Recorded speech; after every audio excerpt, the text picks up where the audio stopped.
Hello, everyone. Yet once again, it's another day of fresh grace and mercy. This is the Guilt, Grace, Gratitude podcast, where we bridge the gap to Reformed Christian theology for your listening pleasure. And today's book club episode is brought to us by Erdman's Publishers. They are the publishers for today's book we're talking about, written by Tiffany Eberle Kriner. Dr. Tiffany Eberle Kriner wrote the book In Thought, Word, and Seed, Reckonings from a Midwestern Farm. So for you guys on YouTube, oh, I'm sorry, I have a funny background anyway. So you guys there we go. So for you guys on YouTube, Tiffany just held up the book. And so I'm going to read the endorsement from Claude Atcho. As you guys know, we've had Claude Atcho on the show before, so I picked his endorsement. There's a handful of other really good endorsements for this book as well, but we personally know Claude, so I'll read that one. So he says this about Tiffany's book. Few writers can pull off the range, insight, and depth found in this book. Tiffany Kriner's voice and musings are vulnerable and perceptive, erudite yet conversational, with humane reflections that reckon with James Baldwin's haunting voice and the paradoxes and travails of academia, family, and farming. This book is genuinely remarkable and gloriously undefinable. Consider it as a seed that will bear life-giving fruit in all those who, with patience, attend to its pages. So in our show notes, click the link to Erdman's. It'll take you directly to this book so you can order it. And then there's other information in our show notes about us, how to connect with us, how to find us on social media, email us, more about our show, our website, our Confessional Podcast Network website as well, with other like-minded podcasts that we created this group for. And then, so yeah, let's jump into this conversation with Tiffany. So I'll let Peter further introduce our guest today. Yeah, we have Dr. Tiffany Eberle. Sorry, I knew I was going to mispronounce the middle name. I'm glad Nick did it before. Tiffany Eberle Kriner, who's associate professor of English at Wheaton College and the author of The Future of the Word and Eschatology of Reading. Also runs Wheaton Sky Farm. We're going to talk about all these things and so much more. It's a pleasure having you on our show, Dr. Kriner. Thank you so much. Glad to be here.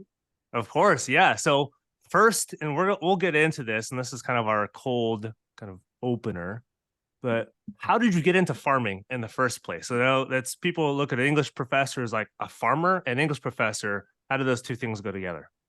Well, I mean, there's a tradition of this kind of thing, right? Like Wendell Berry and his sort of poetry and farming, or just sort of attention to the land and literature, like Annie Dillard or something like that, right? So there's a kind of connection there. But for me, we got into farming. You could tell it as a really long story or a really short story, in the sense that I grew up in a really small town in upstate northern New York called Adams. And I grew up between a strawberry farm and a dairy farm. And we weren't in farming, my family wasn't, but my first job was picking strawberries for that strawberry farm. And a sense of landscape being really important was huge in my growing up life. But the sort of, once you get to the actual grown-up time when you make decisions, we were living in the suburbs of Chicago, as on the tenure track Wheaton professor kind of thing. And my husband had kind of come out of working in business to be the primary caregiver of our children. And I sort of made this trade with him, like, okay, so let's get tenure. And then, all the vocational searching that has no doubt happened to you while you've been changing diapers and doing all these things, like, that's going to bear fruit because we're going to be able to do a thing that you want to do. And so we started watching documentaries on food, all those beautiful, beautiful documentaries. And he started taking this program with the University of Illinois Extension and called Farm Beginnings. And then he did some internships, like with a goat dairy and with a pasture-raised meats farm. And he just really fell in love with the whole thing. And so as I was kind of publishing my tenure book and getting tenure and all those sort of really intense moments of those first few years in academia, he was, learning about this new vocation. And I actually wrote in the acknowledgments of my first book, okay, now let's build you a farm, like, okay, baby, it's your time, So it took us forever to find some land because, we had bought our first house at the worst time ever. We sold it barely, and so we didn't have much money to work with. So we were looking for kind of as much land as we could find. And so it took us a while, to find it. And we began finally in 2017. Route 10 Sky Farm then was born. There you go. Heck yeah. So a little bit more about yourself. So beyond you talked about your farm, a little bit of that. And then we talked about your Wheaton stuff. So more about Tiffany beyond your bio. Let's get to know Tiffany. Well, just dropped a bunch of books. Sorry about that. I think if I was telling the story of myself, I might mention that when I was very young, I had cancer that was really serious. Oh. So as a 5-year-old to a 7-year-old, I had embryonal rhabdomyosarcoma, super rare kind of cancer. And it was so serious that I really think like a community just formed around our family, a community of faith, of prayer and support. And as God kind of healed me through medical care over the period of 2 years of surgery and radiation and chemotherapy, that was very intense and painful. That experience kind of shaped who I am in the sense of gaining this kind of the girl who lived kind of feel for my life, right? So when I think about all of the travails of my like writing or something like that, I feel like in some ways I'm sort of wrestling with that. What does it mean to be a representative of God's mercy, right? Like God rescued me and my life, and people would say things like God saved you for a purpose.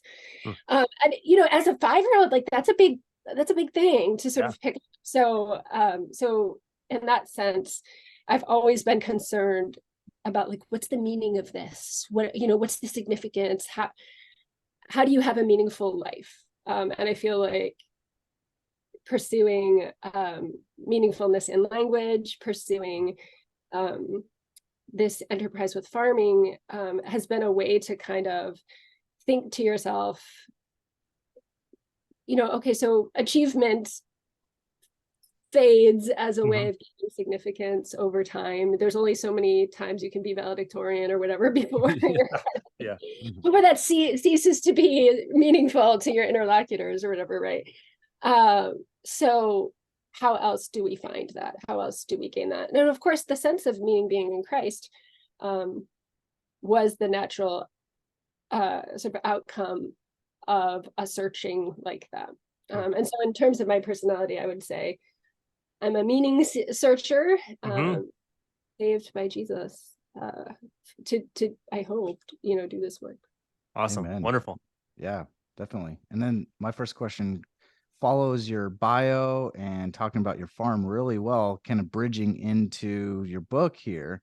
So we've learned a little bit about your story. Maybe you can go into a little bit more detailed about how your story specifically led up to writing this book and the motivation it created to actually write it. Sure, absolutely. So I think maybe the best way into that question would be through my first book. So The Future of the Word it was my 10-year book, and it's a book of literary theory and theology that was basically trying to figure out, right, like what use is reading in the kingdom of God? Why would we do that?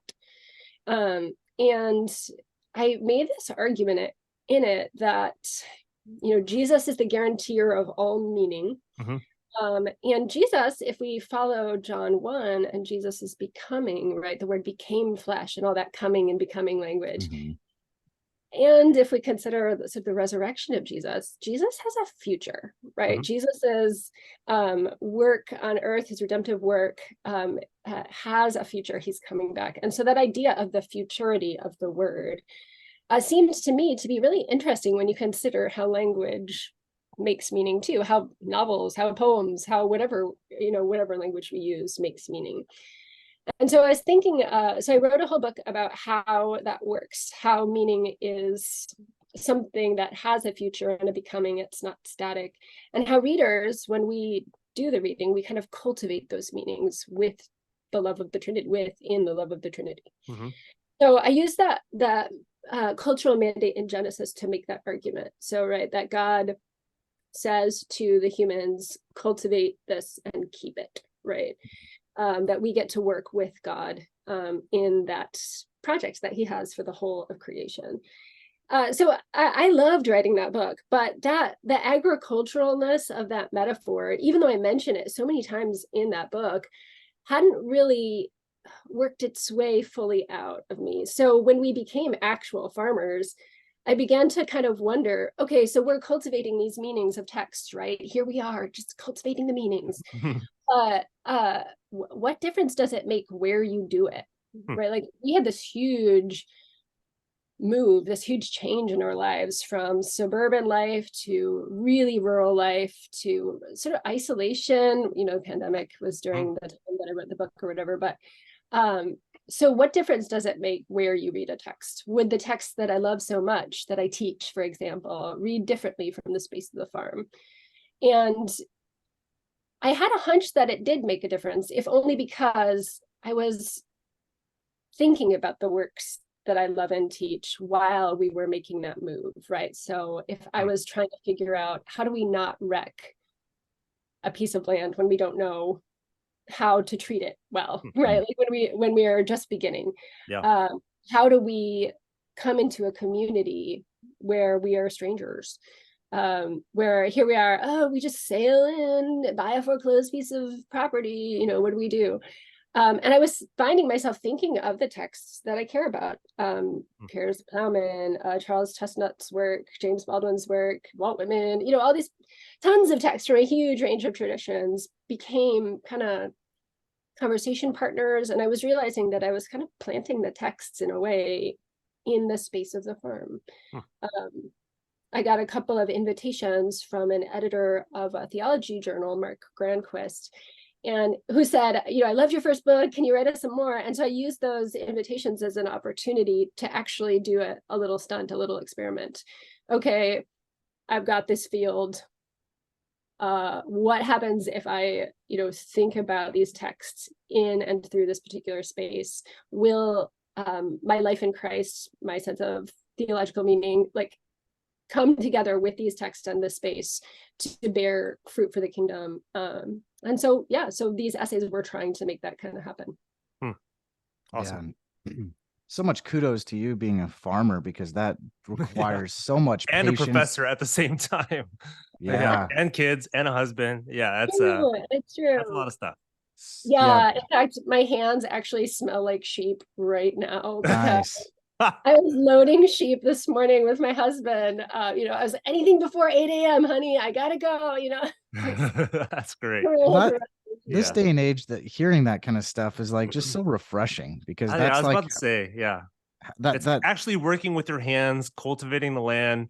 And we live in such a technology driven virtual world where actually like do something with your hands. Must be feel immensely satisfying, but tremendously hard working to do what you do.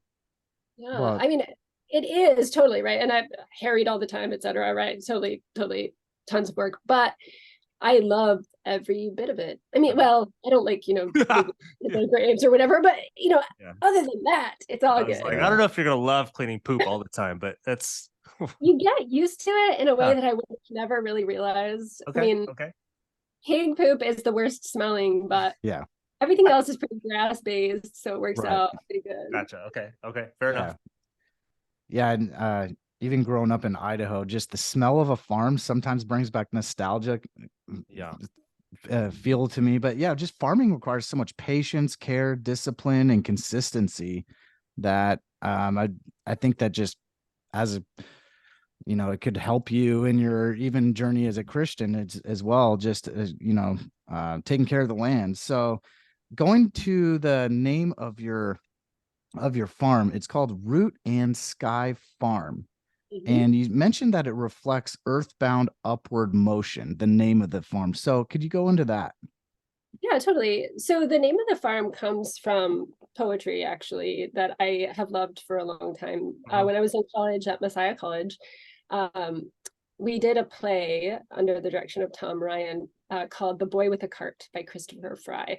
And it's this bizarre poetry play from the mid-20th century, a saint's play, in which this boy, his father dies, and he takes a journey with his mother, and where the cart breaks down, he builds a church, and there's this kind of miracle. It's a kind of, an actual saint's story.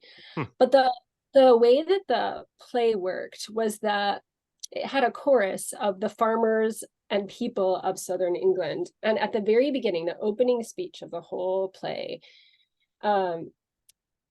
addresses their life, right? It says, here's how we live our lives. And maybe I'll just read do it from it.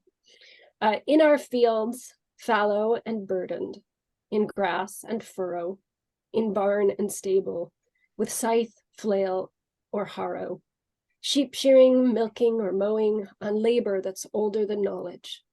With God we work, shoulder to shoulder, God providing, we dividing, sowing, and pruning, not knowing yet, and yet sometimes discerning a little at spring, when the bud and shoot with pointing finger show the hand at the root, with stretching finger point the mood in the sky and root in joint action, and the cry of the unsteady lamb allying with the brief sunlight, with the curled and cautious leaf. Beautiful, right? And that's a gorgeous poem. To this day, I have it. I'm reading it, but I have it memorized also because it made such a difference in my life. It formed this imagination in me of how that idea, sky and root in joint action. With God we work, shoulder to shoulder. Thanks to Jesus, right? We do, right? We do work, actual literal shoulder to shoulder with God. And so that idea, root, being a sky, being that sort of divine or heavenly sort of vision coming together through Christ, through the providence, through the providing of God, right? So when root and sky, when we were naming, we had all these lists of names, and I thought, my husband is not a literature guy. We married opposites rather than like, and so I thought there's no way he's going to go for a poetry. And of course my heart was set on it, because I'm like, as soon as I thought about it, I was like, this is it. This is the moment. Yeah. And I still think it's an act of supreme grace. You're just getting ready for heartbreak. That he liked it. So like, thank you, Jesus. That's awesome. Yeah. So going into some of the topics discussed in this book, and there's a lot, and they're kind of interwoven, intertwined within it, or there's some that are more particularly apparent in some. So you do literature, racism, pandemics, hope, fear, work, so much more. The craft of writing, the love of reading, awareness of racism might seem kind of like an odd pairing, and especially so with the earthiness of a farm. Somebody's like, what on earth does cultivating the land have to do with racism? What does it have to do with pandemics? What does it have to do with hope? What does it have to do with reading? All this stuff. So can you talk a little bit about how farming, particularly so, has cultivated these aspects of your life, and then how these aspects of your life in turn have cultivated your love for farming? Really. So I think that maybe the key answer will please you as theological podcast conveners. And I think the answer is honestly theology. So the connection between the two is theological. So if we think of theology as the practice of Christian doctrine, then that practice is something that, and that term, of course, practicing Christian doctrine is the title of Beth Filker Jones' book on that subject, which I love so much. Or even as Kevin Hector's, right, that sort of way of life.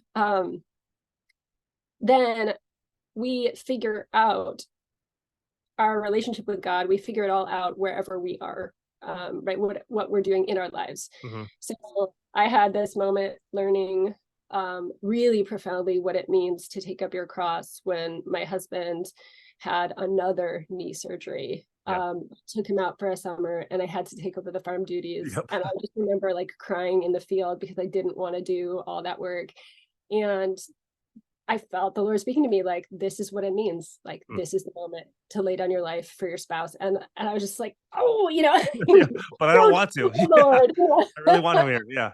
Right. But point being though, like, in terms of the book itself and its structure, I actually started as much as anything with a theological topic and a place on the farm. So, okay, I really want to consider sin because of what was happening with race in the United States. So that the chapter that you're thinking of that's dealing centrally with racism, chapter 2, that is a dream letter to James Baldwin. Yep. That happened because here we are as a nation, sort of reckoning, thinking through that issue, and I was struck that my personal theological resources to deal with sin, the idea of the ledger, for example, like you do this wrong and Jesus will sort of pay the balance and so on. You try to not need that much of Jesus or whatever, right?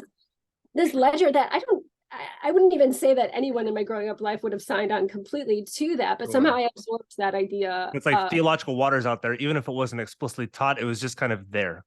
Exactly so. So I thought, well, I need to do some thinking about sin. And I, in fact, was in that field a great deal of the time, right? The Hidden Five is the name of the 5 acres field. So I just would go out there. What was I reading at the time? Pierce Plowman and Whitman and all this stuff. And so I began to just write some pieces, like asking the Lord, how do you help me think through this? How shall I live out a better version or vision of what it means to be yours in this space, given the books that I love that you've brought into my life, given the space where we are in this moment. And of course, there just so happens that because of being in a pandemic, it's not like we could go that many places other than the farm. Yeah. So in that sense, it was helpful to be confined in a way to that space to do that thinking well. So that was the way it was with all of the chapters. So sin was that way.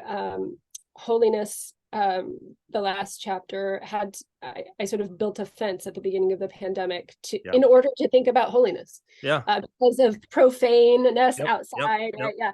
So that kind of some temple themes right there. Yeah. Exactly. Totally. Right. So I thought, well, I couldn't make myself sit down that much because I was so, we're all sort of anxious. And so that work helped me do some of the thinking that I would then write up and gather together. And it was that way, right? Vocation for the forest chapter, beauty and brokenness for the owl chapter, the clearing. So theology was the thing that connected land, space, and literature in that way so smoothly. I need to work out my faith with fear and trembling. I need to be Jesus's here. I need the mercy of the Lord in this space every day. So how do I do that? Yeah, maybe for lack of a better way, and this will bridge into next question, lack of a better way of describing this, it sounds like doctrine, theology, yes, these are kind of not theoretical concepts, but they can like sometimes sit in our brains. Like, yes, we ascend to it, but like we don't really see it or feel it or know it too much. But it sounds something like the situatedness of you being in the farm, you seeing how these things play out, and then the world helped you, for lack of a way, to cultivate some of these theological doctrines. Okay, I see how these things play out. Yeah. And I mean, that's not special to me personally. I think we all need to do this. Absolutely.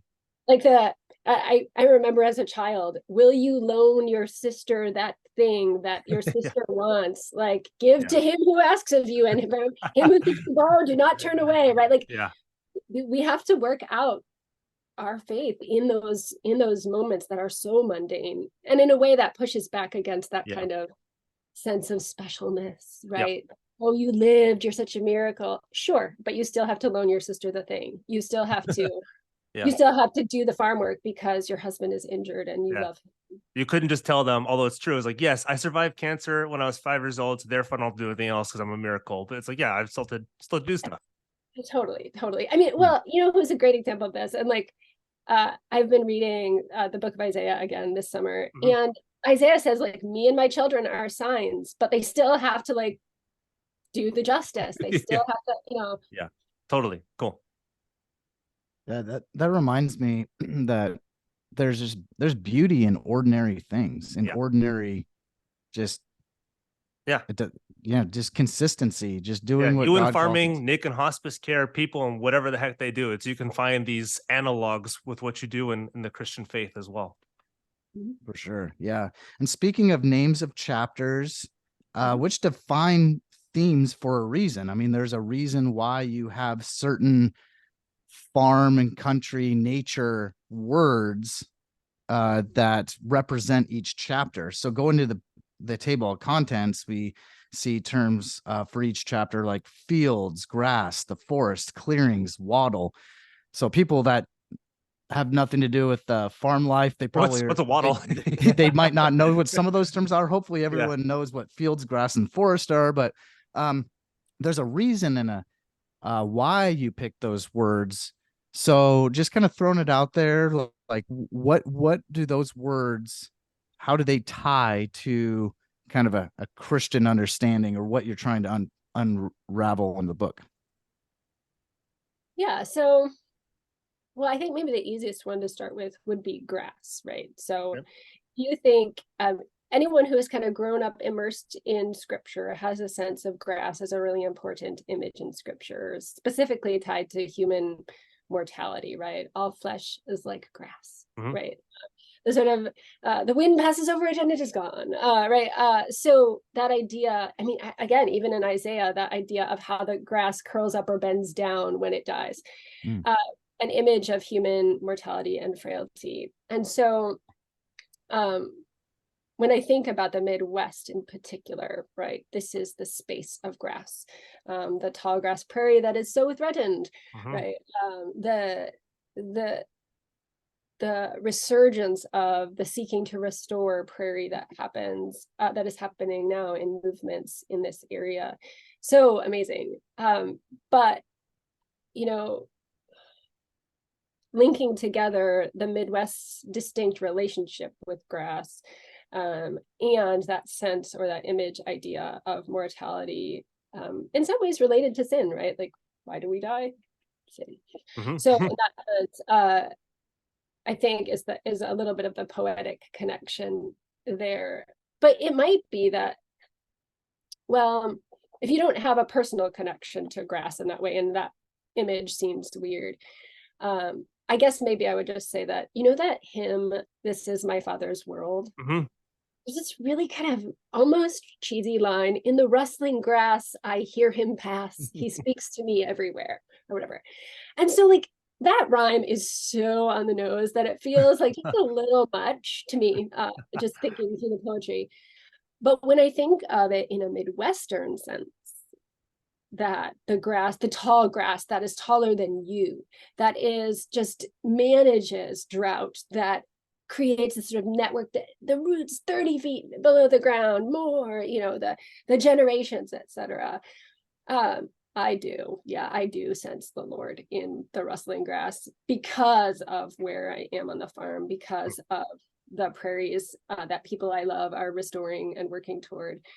And so the poetic, the scriptural, and the sort of experiential merge in that way. And I think that's the case for all of the terms, right? So for the fields, I was thinking of physics, the field of forces, and also the field of souls, and also, each one has that kind of resonance between poetry and experience and theology. Awesome. Yeah. That's good. So diving into kind of a jumping off point was chapter 2 for this question, but more generally speaking, so too, you've got a lot of conversation partners, and one more explicitly so that you talk about James Baldwin. So you wrote letters to him and you kind of quote unquote received letters back from him. Who has helped you develop your literary love? And maybe like how do you interact with these letters? How do you interact with these books, these poets, these epistles, you can call them, from those you've never met, but they've cultivated your love, they've cultivated your thought, they've cultivated you while you cultivate these texts and this form as well? Yeah, so I wonder if I can ask just back a little bit. Do you mean who are the people who introduced me to these texts and led me through them? Or do you mean who are the writers that the writers that you interact with? Yep. Sure. So I think the writers that show up in this book most centrally do so because of my teaching life. So I have been a professor at Wheaton College for these 17 years, in my 18th year now. And the best thing about working at a liberal arts college is the range that you get to meet. So I get to teach this huge variety of courses, so many, it's a little overwhelming actually, but it means that I get to interact with texts, sure, as an Americanist, but I trained as a 20th century Americanist, and then suddenly I get the whole range of that. And then suddenly, because 2 doors down is Ben Weber, the best medievalist ever, we have these 2-hour-long conversations about Piers Plowman, and then I go back to Piers, whom I loved in college, so the liberal artsness of my job means wide variety. So when I teach a text, I get to engage with it so centrally with this group of students who are brilliant and wonderful. The goosebumps abound in class. And then they become kind of available. So I have taught, for example, in the first chapter, I deal with Charles Chestnut, 19th century African-American writer. I taught that text many times, and so it's about a couple of white northern couple who goes down and buys a plantation, a ruined plantation, and they meet a person who had been formerly enslaved, who Uncle Julius is his name, and he tells them a bunch of stories, and he becomes one of their employees when they purchase the ruined plantation. But when we sort of moved into a ruined piece of land, and here we were, so eager beaver, in our way of going in, and just needing local guides, needing ways, right? And what those people, John and Annie, in that story don't know is all of the history of trauma, all of the things that are going on in that space and that have shaped its history. And so Uncle Julius tells them that.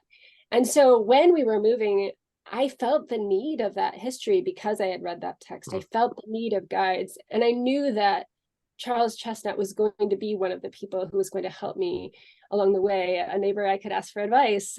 My friend, Josh Mabey, a farmer in southern Wisconsin, also a professor at UW-Whitewater, had that idea of of literary text as neighbors. And so, you sort of think, who knows about this? Chestnut knows about this. I'm going to go and look back at that text. Sure, farming handbooks and YouTube videos help.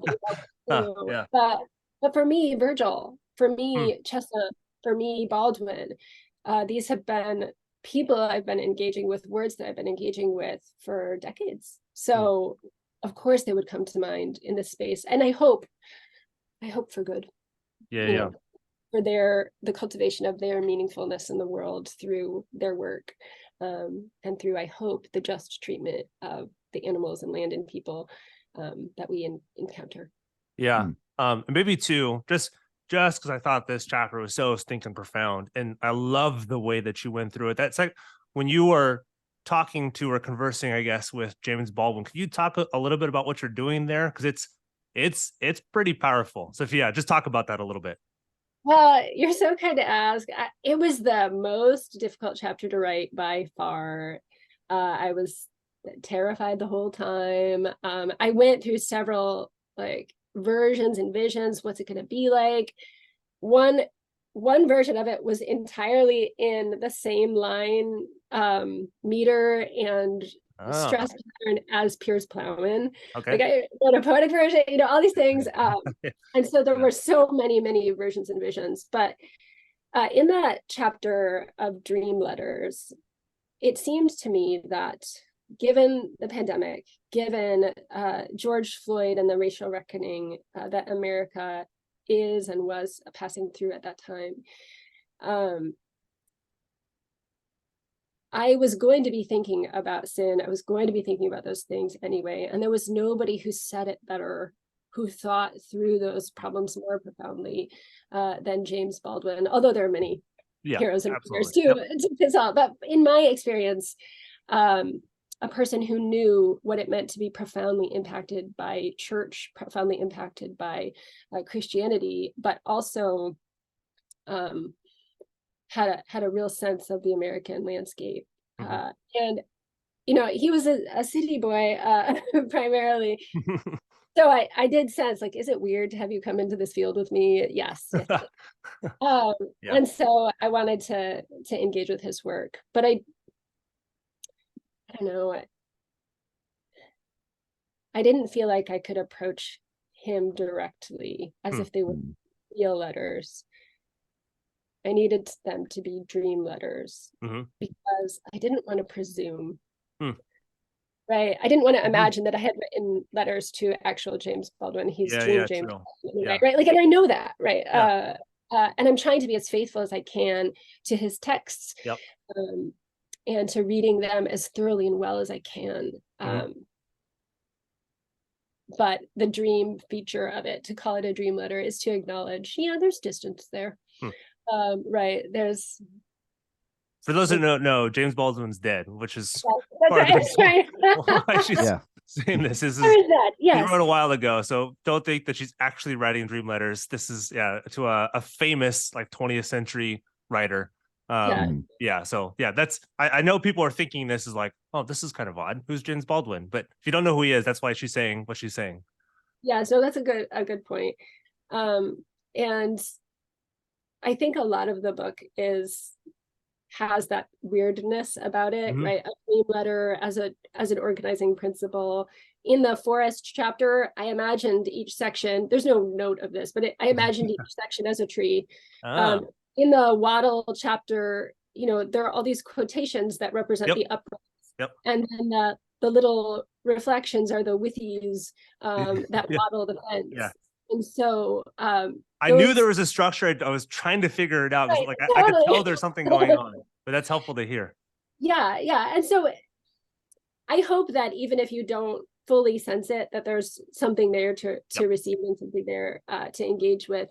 But I don't know, these are really intractable, hard theological issues. And it didn't seem to me that the same sort of essays that I was working on in the Future of the Word, or the same sorts of academic forms that I am used to, that I, train students in, it didn't seem like they were sufficient to how many things needed to go in, how complicated it all felt to me, how bewildering.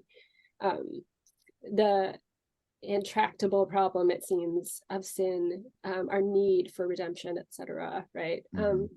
Even the ongoing issue of vocation, even as a middle-aged person, right?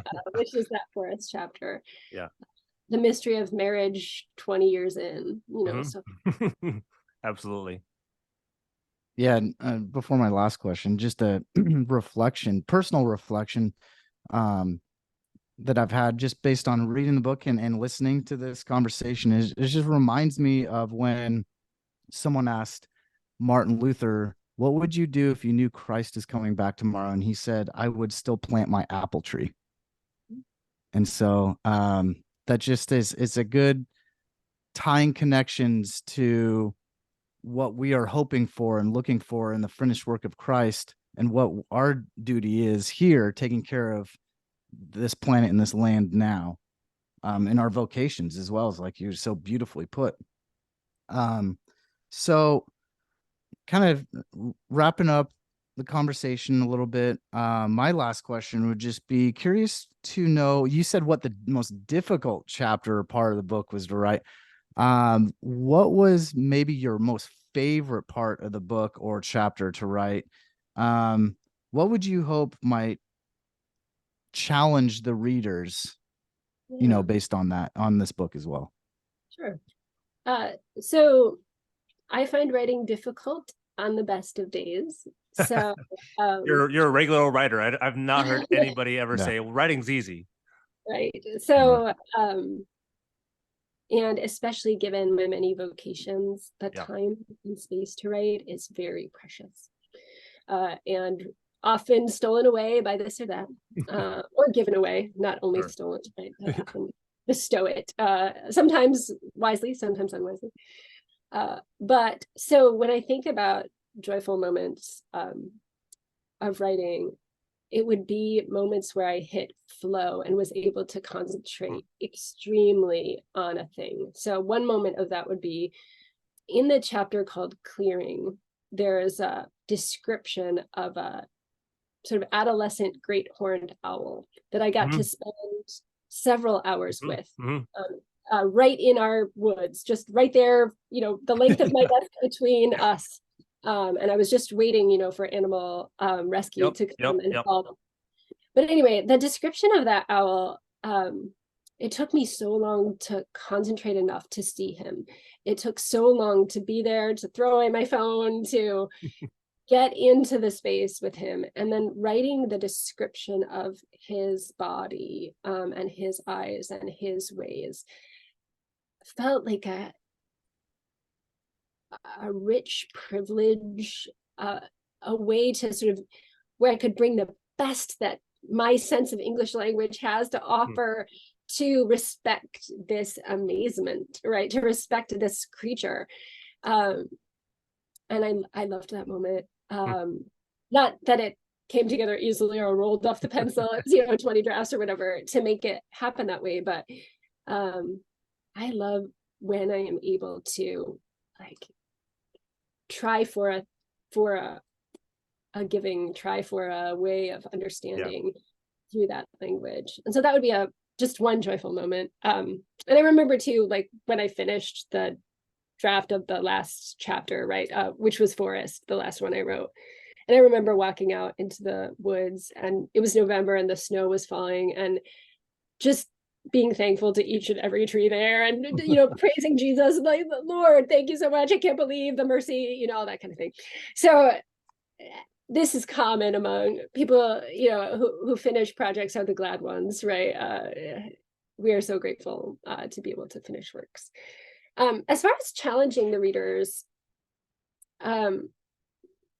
I confess that challenging people isn't really my goal at all in this work, which is to say, I think I felt that and feel that the questions that I am engaging with, the question of how to manage a sense of collective responsibility for racism in the United States, a sense of how to manage the need for an ongoing sense of vocation, how to manage sin, how to think, or holiness, how to think through all of these big questions about beauty and brokenness are something that lots of us care about and face, right? So I less think of this book as providing a kind of, they've all said this about this, but I'm going to say something different, or something like that. I rather would say that I hope to give a sense of togetherness. Like, here we are, all of us trying to figure out a life of faith in the world. We're trying to sense how the divine and the mundane overlap, how we work with God shoulder to shoulder. If I can do my best at writing this down, that struggle, the work of it, maybe you could feel that feeling, the kind of trembly yes of both camaraderie, but also that sense, like, if the writing worked, if the mercy happened, could you sense that overlap? Could you sense, like, here we are meeting Jesus. He is in that field. He's coming in and he's coming again, right? That sense of wonder. And I think that would be my goal, less to sort of, make a case for a cultural war position or something like that. I'm already worried what people will think about those things for sure. But I would never have said, like, I want to make a case. Awesome. I like that answer. Yeah, that's good. So I'm going to pull a thread. I'm not super sure this is your intention, but I'm gonna take a stab at it. Okay. And say a thread that might run through connecting, and this has to do kind of a theological reading, I guess, of both this book and scripture. Is God takes the chaos of the world and cultivates a garden, cultivates a city at the end of Revelation. There's a cultivation of this, not too dissimilar from what you do with a broken beat down farm that was neglected, and cultivating this, and not too dissimilar from what artists do and literary authors who cultivate words to bring something beautiful. So we've talked a lot about kind of redemption through Jesus as the end of this cultivation. So can you talk, how can literature kind of forming this stuff at the end, how can literature be used towards this redemptive goal in Jesus? Well, I think that when we read together, we are participating in a meaning making that Jesus himself sets in motion and guarantees. Mm-hmm. So when we read anything, Tennyson, whatever, right?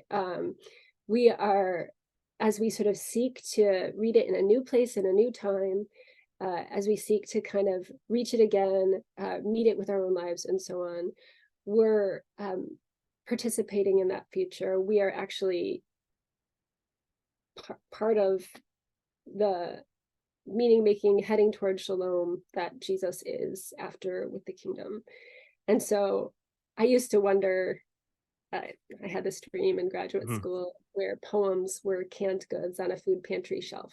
And I was so angsty, right? Like, can you really do this? Like, can you be an English professor and serve Jesus? Shouldn't you have to go on a mission field? Yep. Shouldn't you have to be a martyr, like straight up, right? And, you know, Jesus as the Word made flesh, the Word become flesh, who has a future, who is making all things new, I think grants us attentiveness to meaning as a vocation, attentiveness to the abundance that he has set in motion from the creation of the world. And I think literature is one avenue toward that. And especially, I think an especially fruitful one, right? All the goosebumps there. But yeah, I mean, maybe we put scripture in a special category, but I think of the Psalm 90 as a special case that would describe how that chaos to garden, how that, how that work of God works. And it is sort of the sense that an awareness of God's work in the world puts our own work, whatever it be, reading, whatever, into perspective. We view the work of God. Let your glorious power be manifest to your servants and to their children. Prosper then the work of our hands. If we have work in the world, farming work, literary work, teaching work, housework, all of those works get their meaning in and because of the glorious work of God. I think writing, farming, all of those things are ways of attending to that. Absolutely. That's wonderful. I could see so much agricultural connections in scripture that are pretty clear. The Garden of Eden, separating the wheat from the chaff. It's an agrarian society. Floor. So what else? That's like what they have to pull from. Like that's what everybody knows. Yep. Yeah, and it could be hard today, like you said, if we're city dwellers. Actually, maybe one last little question. I was thinking about this in the middle of it. For us city dwellers. And I'm thinking to myself, I'm in the middle of urban Santa Ana, which is central Orange County, which is Southern California, for those who don't know. Nick's in Mission Viejo. You're in Chicago or the Chicago outskirts. For those of us who don't live near farms, never live through farms, maybe not so much like how can we engage with this book? I mean, how can we most fruitfully engage? Like this is not the culture that we live in so much. Sure. You mean engage with the book or engage with agrarianness? A little bit, yeah, a little bit of both. So kind of the agrarianness, I mean, both of scripture, of a lot of literature that you cite, but also with the book, like this is not the world that I live in. This is not the world that a lot of people live in. So they might look at this and say, whittle, like what on earth is a whittle?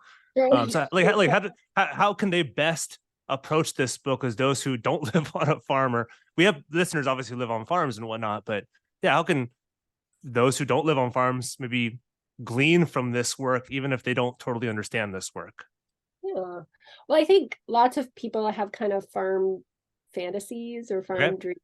Like, the sort of, you take your family out into the country to pick apples and there's a corn maze. And look at those mums blooming there so cheerily or whatever, right? Yeah. So we have these kind of farm dreams or whatever that I think make people attracted to thinking about what agrarian life might be like or something like that. So I think maybe some people who have those experiences will just want to and be like, okay, so what's it like? And of course, I try to talk about, you know, the difficulty, etc. But sure, yeah, it's conventional, right? Everyone's like, yeah, it's a lot of work. But I think that the central question, right? How do we work out our faith in the places that we are? How does reading literary texts in a certain place change what they mean? I think it does. I think where you are helps you like meet God there, right? Like if you pay attention to where you are and seek the Lord in that place, that's how it works. And so this is just one example of how that might work. So you can sort of, you know, maybe it's attending to plant life or something like that. I kind of, sure, walking the park or whatever, bird watching, all those kinds of things. So if you want to sort of interact with nature, plenty of ways to do that, even in urban spaces. But I would say even just, okay, here I am in the city. What does it mean to read Bartleby the Scrivener in an urban space, in possibly in Wall Street, right? Like where it was written or what it was written for. So can it help us? Can it think through? And how do I think about the love of neighbor in that context? It could help me too. So that move is the move that this farm ebook is making, but it's not exclusive to an agricultural landscape. Gotcha.